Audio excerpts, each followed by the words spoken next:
क्या राहुल द्रविड़ ने जानबूझकर सचिन का दोहरा शतक नहीं होने दिया? यह सवाल करोड़ों क्रिकेट फैंस को आज भी परेशान करता है। एक टेस्ट मैच जिसे वीरेंद्र सहवाग के 13 शतक के लिए याद किया जाना चाहिए था, वह सचिन के नाबाद 194 रनों के लिए जाना जाता है। तारीख थी 29 मार्च 2004 और मुल्तान में सीरीज के पहले टेस्ट मैच में भारत के सामने था पाकिस्तान। पाकिस्तान ने टॉस जीता और बल्लेबाजी करने का निर्णय लिया। वीरेंद्र सहवाग और आकाश चोपड़ा ने मिलकर पहले विकेट के लिए 160 रन जोड़े। इस साझेदारी में आकाश चोपड़ा का योगदान सिर्फ 42 रन का था। वह अपने आप में बताने के लिए काफी है कि उस दौरान वीरू किस प्रचंड अवतार में बल्लेबाजी कर रहे थे।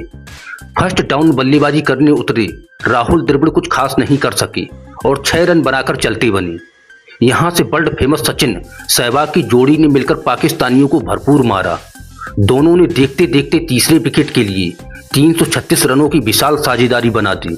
वीरेंद्र सहवाग पाकिस्तानी सरजमी पर टेस्ट क्रिकेट में 13 शतक लगाने वाले पहले भारतीय बन गए। सचिन और वीरू ने पाक गेंदबाजों की रेल बना दी। शोएब अख्तर, मोहम्मद शामी, शकलेन मुश्ताक और अब्दुल रज्जाक जैसे गेंदबाज मुंह छुपाते फिर रहे थे। वीरू ने 39 चौकों और 6 छक्कों के साथ 300 रनों की आखिरी पारी खेली थी। इस मैच में एक और रिकॉर्ड बनने वाला था, लेकिन राहुल द्रविड़ ने पारी घोषित कर दी। यह रिकॉर्ड था सचिन तेंदुलकर का दोहरा शतक। सचिन तेंदुलकर 194 रन नाबाद पर बल्लेबाजी कर रहे थे, लेकिन भारत के स्टैंड इन कप्तान राहुल द्रविड़ ने अचानक इनिंग डिक्लेयर कर दी। राहुल द्रविड़ के इस फैसले पर मीडिया, फैंस और एक्सपर्ट्स सभी ने सवाल उठाए। आपको बताते हैं उस दौरान आखिर हुआ क्या था। टेस्ट मैच का दूसरा दिन था। टी ब्रेक चल रहा था। भारत 4 विकेट के नुकसान पर 588 रन बना चुका था। टी ब्रेक के वक्त सचिन तेंदुलकर नाबाद 165 रन बनाकर युवराज सिंह के साथ क्रीज पर मौजूद थे। युवराज सिंह नाबाद 11 रन बनाकर खेल रहे थे। तेंदुलकर के पास अपने 200 रन पूरे करने के लिए लगभग 15 ओवर थे। क्योंकि भारत दिन का खेल खत्म होने के आसपास ही पाकिस्तान से बल्लेबाजी कराना चाहता था। चाय के ब्रेक के बाद सचिन ने अच्छी गति से रन बनाए। अंतिम सत्र में उन्होंने 35 गेंदों में 29 रन जोड़े। रमेश पवार ड्रिंक्स ब्रेक से ठीक 2 ओवर पहले एक संदेश लेकर आए। फिर युवराज सिंह इसी ओवर की 5वीं गेंद पर 59 रन बनाकर आउट हो गए।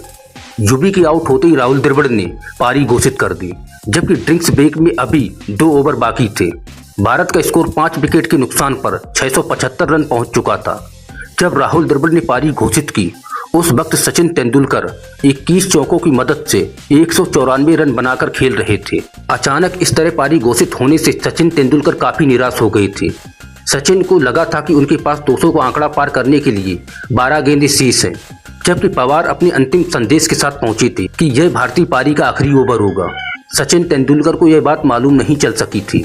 दुर्भाग्यवश युवराज ने इमरान भरत द्वारा फेंके गए ओवर में खेली गई पहली 4 गेंदों में से 3 को खेल लिया था। कोच जॉन राइट और भारतीय कप्तान सौरभ गांगुली की चोट के कारण खेल से बाहर हो गए थे। दोनों ने कहा कि यह राहुल द्रविड़ का निजी निर्णय था। वहीं स्टैंड इन भारतीय कप्तान राहुल द्रविड़ का कहना था कि उन्होंने टीम के हितों को ध्यान में रखते हुए यह फैसला लिया था। राहुल द्रविड़ चाहते थे कि पाकिस्तानी टीम दिन के अंतिम घंटे में बल्लेबाजी करे, इसीलिए उन्होंने ड्रिंक्स ब्रेक से 2 ओवर पहले ही पारी घोषित कर दी। राहुल द्रविड़ अपने प्लान में बदलाव नहीं करना चाहते थे, चाहे इसके लिए उन्हें सचिन तेंदुलकर के दोहरे शतक की कुर्बानी ही क्यों न देनी पड़े। सचिन तेंदुलकर ने प्रेस कॉन्फ्रेंस में इस बात को लेकर निराशा जताई थी। सचिन तेंदुलकर इस निर्णय से बेहद नाराज थे और उन्होंने अपने इस गुस्से का जिक्र अपनी ऑटोबायोग्राफी प्लेइंग इट माई वे में किया है। मास्टर ब्लास्टर ने अपनी किताब में लिखा है, अचानक इस तरह पारी घोषित होने से मैं सदमे में था, क्योंकि मुझे इसमें कोई तुक नहीं दिखाई दे रहा था। मैं काफी निराश और नाराज भी था। नाराजगी लिए हुए ही मैं ड्रेसिंग रूम में पहुंचा था। उन्होंने लिखा है कि वह इससे इतने निराश थे कि राहुल द्रविड़ से कह दिया था कि उन्हें अकेला छोड़ दे।